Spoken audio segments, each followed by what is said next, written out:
నమస్తే. కాంగ్రెస్ పార్టీలోకి మరొక బీఆర్ఎస్ ఎమ్మెల్యే ముఖ్యమైనటువంటి నేత త్వరలోనే చేరబోతున్నారు అనే ప్రచారం ఎక్కువగా జరుగుతుంది. ఆయన ఇంకా కండువా కప్పుకోలేదంతే.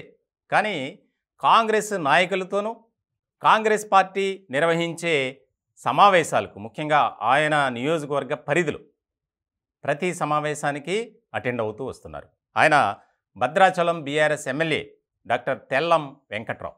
గతంలోనే తెల్లం వెంకట్రావు పార్టీ మారుతున్నారు, ఖచ్చితంగా బీఆర్ఎస్ నుంచి కాంగ్రెస్ పార్టీలోకి వెళ్ళబోతున్నారు అనే వార్తలు వచ్చాయి. ఇలాంటి సందర్భంలో కీలకమైనటువంటి పరిణామంగా మారబోతుంది.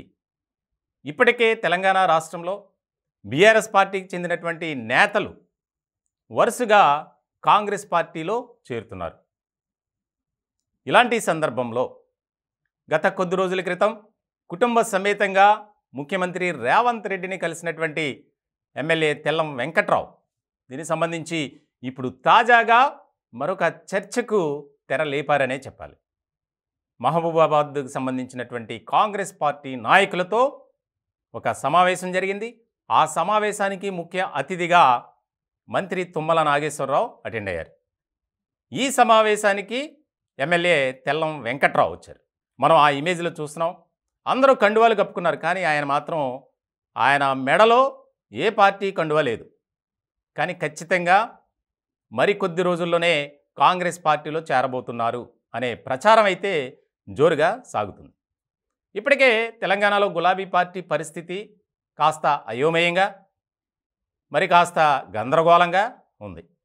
ఇటువంటి క్రమంలో కాంగ్రెస్ పార్టీలో ఉన్నటువంటి నేతలతో బీఆర్ఎస్ పార్టీ నేతలు భేటీ కావడం, రహస్యంగా మంతనాలు జరపడం, వెనువెంటనే కాంగ్రెస్ పార్టీ తీర్థం పుచ్చుకోవడం మనం చూస్తున్నాం. తాజాగా వరంగల్కి సంబంధించినటువంటి ముఖ్యమైనటువంటి నేతలు కాంగ్రెస్ పార్టీలో చేరారు.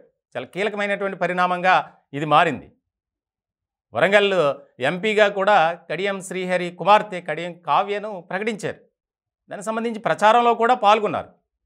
ఏమైందో ఏమో తెలియదు, కానీ ఆల్ ఆఫ్ సడన్ ఒక లెటర్ రాయటం, నేను పార్టీలో ఉండలేకపోతున్నాను, దయచేసి నన్ను మన్నించండి అని చెప్పి ఒక లేఖ రాసి బయటకు వచ్చారు.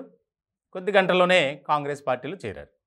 ఇలాంటి సందర్భంలో తెలంగాణలో గులాబీ పార్టీ కనిపించకూడదు, ఆ పార్టీ గురించి వినిపించకూడదు, ఇది మెయిన్ టార్గెట్గా పెట్టుకున్నారు కాంగ్రెస్ పార్టీ ముఖ్య నేతలు, అందులో ప్రధానంగా సీఎం రేవంత్ రెడ్డి.